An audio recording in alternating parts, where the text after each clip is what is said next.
الحمد لله رب العالمين الرحمن الرحيم مالك يوم الدين إياك نعبد وإياك نستعين اهدنا الصراط المستقيم صراط الذين أنعمت عليهم غير المغضوب عليهم ولا الضالين يا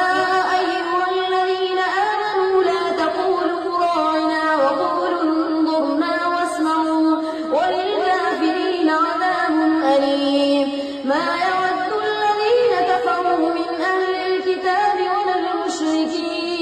ولا المشركين أن ينزل عليكم من خير من ربكم والله يختص برحمته من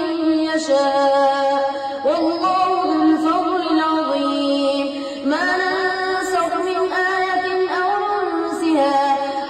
ننسها نأت بخير منها أو مثلها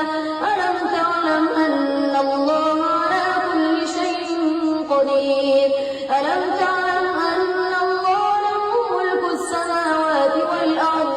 وما لكم من دون الله من ولي ولا نصير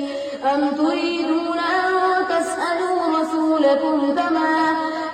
سئل موسى من قبل ومن يتبدل الكفر بالإيمان فقد ضل سواء السبيل ود كثير من أهل الكتاب لو يردونكم من بعد إيمانكم كفارا حسدا من عند أنفسهم من بعد ما تبين لهم الحق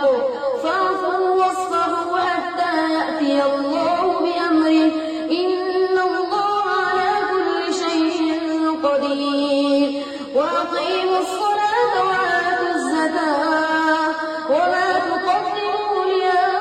لأنفسكم من خير تجدوه عند الله إن الله بما تعملون بصير وقالوا لن يدخل الجنة إلا من كان هودا أو نصارى تلك أمانيهم قل هاتوا برهانكم إن